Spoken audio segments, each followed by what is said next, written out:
Good morning. I'd like to take a few moments this morning just to talk with you about generally why we've chosen the Engage New York math modules. There have been a lot of discussions and conversations regarding its use and what the reason behind it all is.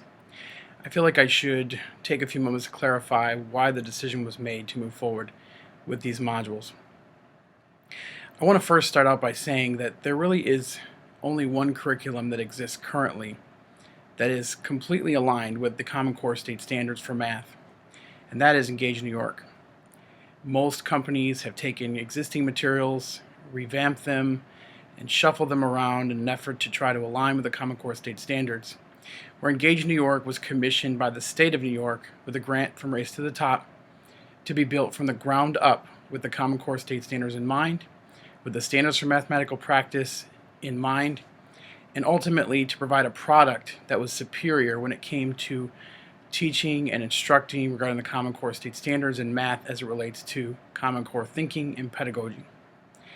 Knowing all of this, I know that it is a drastic shift and change for all of us as we move forward with the Common Core State Standards. Thinking about the major shifts in the Common Core, coherence, fluency, and application, it marks a tremendous shift for us as a group, as a staff, as a country, as we think about teaching mathematics to our students. I believe 100%, as does the Math Curriculum Committee, that this material will provide our students with the advantage of being ready for the Common Core State Standards and learning in a way that they never have been able to learn before. And I'm encouraged by the results that I'm already seeing students work across the district and the comments that I hear about students thinking regarding math, the way that they visualize math and conceptualize it in ways that they hadn't under everyday mathematics. I want to spend a few moments this morning just to share with you some other reasons and examples, but also to reinforce for you why I believe that this is a good decision for our district to keep us ahead of the curve and to allow us to be on the front end of successful implementation of the Common Core State Standards. One of the things I want to share with you is an example from the Smarter Balanced Assessment pilot test that was released in May. As we log into the test, I want to take you to the third grade math test. This test is an exact replica of what will be facing our students in the spring of next school year. As the test pulls up, I want you to notice that beginning in question 1, the test is very different than anything we've ever done before, where students have to manipulate data and information with multi-step problems layered inside of text, where they have to use both their rational skills with their technology skills, with their math understanding and process skills, along with higher level thinking regarding math and putting information together, synthesizing it, and looking at it in multiple ways. Looking at questions that will require them to come up with more than one answer and to identify multiple right answers when they are available.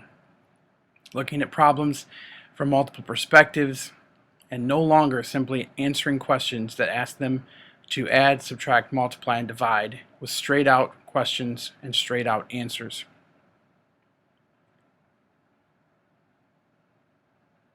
Looking at pictures, interpreting those pictures, and thinking about multiple ways to solve a problem so that if it looks different, they can come up with the answer still, even though there's not a straightforward math problem being asked of them. Again, it's getting to the question before you can answer it and understanding what is actually being asked. As we get to question number 4 on the third grade math test, I want you to pay special attention to what you see in the question.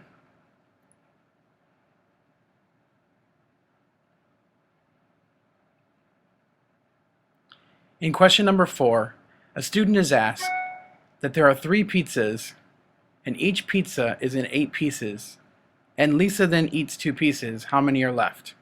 They're not asked straight out to solve a problem. They actually have to come up with the problem themselves, visualize 3 pizzas that might be there. So in their mind they might be, or on paper, drawing 3 pizzas that are then cut into 8 slices, and then thinking about 2 of those slices being taken away. In this way, they would come up with the problem, 3 times 8 minus 2, 3 times 8 representing 3 pizzas with 8 slices, and the 2 subtracted being the 2 that were eaten. If they do them correctly, and the operations are all there, they'll come up with the answer 22. I show you this problem for a reason, and I specifically want to match for you some information from the Engage New York math modules. As we pull up an example of student work, Wayne Westland student in 3rd grade recently completed, I want to take a look at problem number 2. In this example, the question asked to take 7 clowns who are holding 4 balloons and draw a picture or tape diagram showing the total number of balloons held.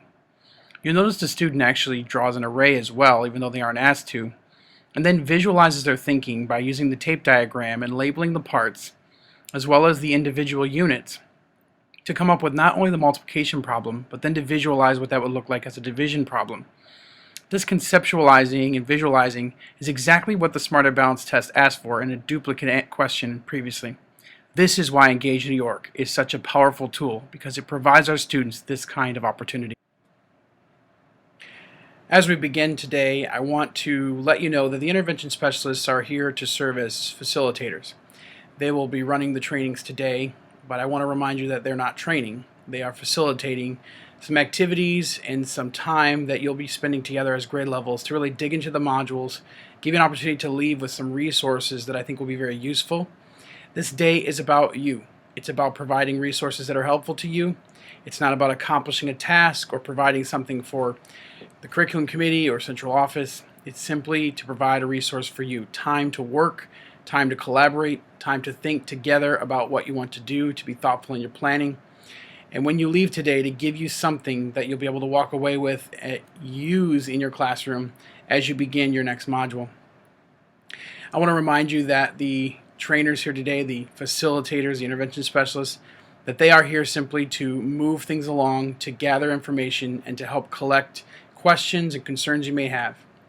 I would remind you that if you have a general question, please feel free to place it in a parking lot or give the information to the intervention specialist to pass along to me. I'll take those questions together and try to put out an FAQ for you with some answers to general questions that relate to everyone.